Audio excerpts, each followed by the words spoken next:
news on an iPad or in an old-fashioned newspaper. As long as whatever way they satisfy their demand, they pay for it. Because, I mean, Paul very rightly put his finger on the essence of this. It's not about freedom, free flow of opinions, free flow of people riffing on the news. It's about the very expensive and sometimes dangerous business of getting the news, sending reporters out to war zones, to state capitals, doing long-term investigations. Reporters have to eat. It's useful to have institutional supports like a legal department if you're going to be sued on a regular basis, as some of us are. And that costs money. So the question to me of which platform is not so much a question of what's the right way to absorb information and what's the wrong way. It's a question of how does it pay for itself. Since we're in this nice private setting, are you willing to tell us now, settle the much asked question of what will the New York Times online pay scheme to be unveiled next year look like? Well, since we're off the record. No, I have a boss who would like to announce the details of that plan probably sometime in the next month or two. And I think I will say in general terms that the plan is sometime in the first quarter of next year, we will begin charging some users of the New York Times Online a subscription fee. And those will be the people who use it pretty much the way they would use a newspaper. They come there a lot, they read a lot of stuff, and it really becomes their main source. We don't expect this to be a game-changing amount of revenue in the first year or two. It doesn't have to be because we do very nicely still in the print newspaper business. But it establishes a foothold that I think will eventually lead to the web taking on a larger share of the burden of producing journalism. And presumably it would also help me feel like less of a sucker for paying you $700 a year to get the newspaper in print, right? Do you feel like a sucker paying that amount? I don't. I think it's a pretty good bargain myself. But people are always saying to me, why are you paying these guys $700 when they give you the exact same content for free? And what's your answer? Oh, Since we're just talking among friends here. I do believe in the serendipity factor. This is a little bit of a digression, but when I go to the New York Times Online, which is multiple times per day, I tunnel in. I say, this looks interesting, let me see. When I read the New York Times in print, I go page by page by page by page and come across things that, and I do want to return to this in a minute. So I'm online as a reader, I'm in a sense asking for the fruit of the labor of the individual reporter. As a print reader, I'm asking for the fruit of your labor as a selector and curator and assembler of what you think is important in the world. We were talking about this a little before. It is theoretically possible for me to say, darn it, I'm going to use the internet to assemble my own custom newspaper every day, because I just think that the papers in Tokyo cover Iran better than the New York Times, so I'll use them for that. And I think the papers in Sweden cover the EU and Brussels better. But, who has the time? So I kind of go with the mainstream press just because I don't have all day to assemble my own newspaper. I do want to return to this in 1 second, but Ezio, do you want to comment on? Yes. But we have 3 million of readers every day for the paper, and 2 million of visitors for our site. And obviously, we must think about a general newspaper, 24 hours a day for 7 days. And the net is obviously first in the real time, but newspapers is first in the battle of ideas, in deep comprehension of the event, in building a community of informed citizens, and do it through competence, coverage, investment in journalism, through correspondents around the world, to experts, through selection of the news and responsibility. And when is necessary, a cultural battle against the power, the place is newspaper. Can I just say something? Because you pay for the New York Times in print. I do as well. Many of your readers pay for the printed version. None of my students show up in class with a newspaper under their arms. There are stacks of newspapers at various locations at my university that are ordered, they're provided for free, and they're not read. Now, many of the students will read the New York Times online, but they are simply not converting to this old style of reading. And unfortunately, you don't get as much money from the online reader as the printed reader, as the print reader. And it isn't clear how you're going to derive as much revenue in the future from them, in part because of the way advertising works online. There is a glut of advertising space. You just can't command the kinds of prices for advertising online that it was possible to command in print. So there are some inherent difficulties. I hope that there are platforms that support the level of enterprise that these newspapers have had in the past.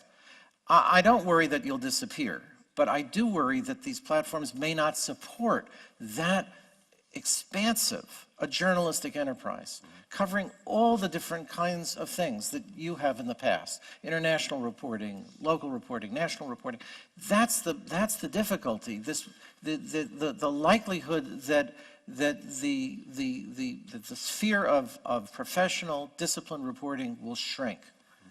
You're obviously right, Paul, but don't forget that that revenue that comes from the printed newspaper is also paying for the enormous costs of printing a newspaper, of distributing a newspaper, and if we get to that day when print goes away and we're only online, a lot of the expenses of producing a newspaper will go away too. Bodo, did you want to add to this? Yeah. Also, yes, I would actually. I don't know whether I really know what the essence of this is that you're talking about. I've understood it, but I think if we still think that we can separate these worlds, then I think we must be wrong, because 60% of those who are subscribers with us also use the internet. And 80% of those who read us over breakfast in print have seen the daily evening news and have listened to the radio throughout the day. So they are users that really help themselves to whatever there is on offer throughout the day. And I think publishing houses haven't really implemented this. They're still segmented in lines of business. They haven't yet understood that they're working for readers and viewers and internet users who are no longer as they used to be and what they used to be. And I think the agencies have already understood, because they know when they open the newspaper in the morning what's going to be in there. I think we have to understand that our reader lives in a different world of interrelated news sources. I also see opportunities. We have a lot of regional and local newspapers that live off the dialogue, direct dialogue with their readers. I mean, we can really complement that beautifully with the web, and we can quantify things, we can get associations and clubs be involved, we can have different access to information. I think this cross-media mix, intra-media mix is an advantage as well. And if I really am honest, when I was young, as a young man, I spent a few days in New York, and I saw a TV channel, and they had beautifully processed the contents of the New York Times. So they showed the page 1 of the New York Times, which is on the background, and he was reading out the news, and it looked as if he was reading from that newspaper, even though it was a summary, really. And there was an interesting Saturday program, New York One, and the feuilleton. And I think New York Times journalists reported for 3 hours why they had written what they did right in that part of the newspaper. And I was really amazed to see what much more you could do with content. And that was a sensual perception of what intra-media applications could look like. It is a quantum leap in terms of sources, but also in terms of quality. And I can imagine that this value added at lots of different points. I think there is a great opportunity in there. I personally don't think that there will be good journalists in future say, I'll either do that or that. I mean, we'll either have journalists who do print and online, or there'll be bad journalists.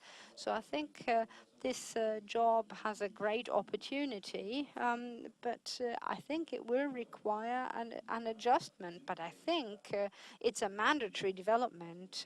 We are there. We're living in an intra-media, a cross-media world, and we must make sure that the bridges between the media are organized by us and professionally offered, because advertisers are also segmented into lines of business. Some do films, some do radio commercials, some do computer-based advertisements. And I think there is, as always, a silver lining to every black cloud.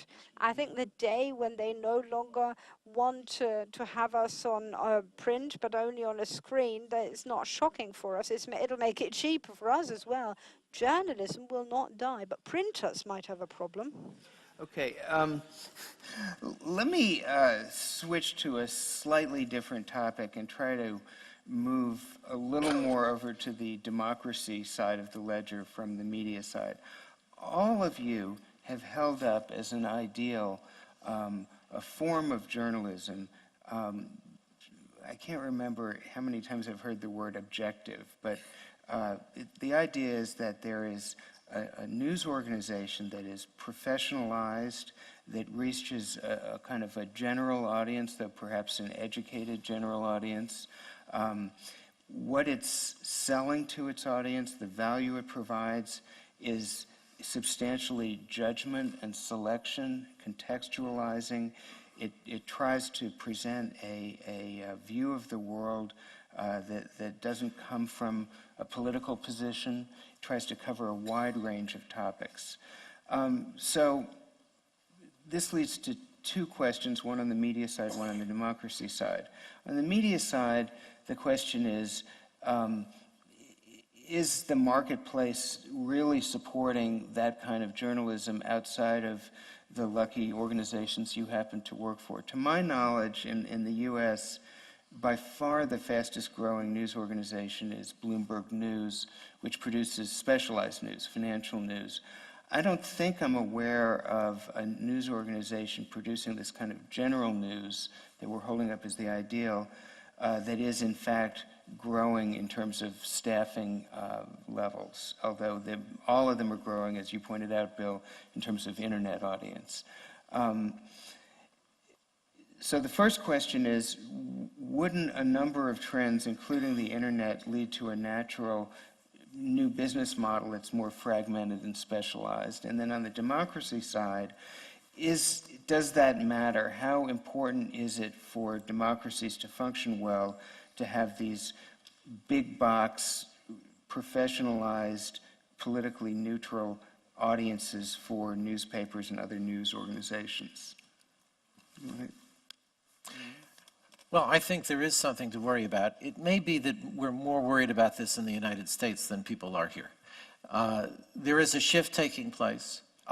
It's a shift that I think does have a lot to do with the nature of the internet as it's been developed, and that is that people can find many more specialized sites if they're interested in sports, if they're interested in finance, if they're interested in the arts, and they no longer look to the general interest newspaper to cover all of these things. In the past, people have gone to their local newspaper, and even if they were just interested in the sports, they may have learned something about what is going on in politics, in the world at large. Now, if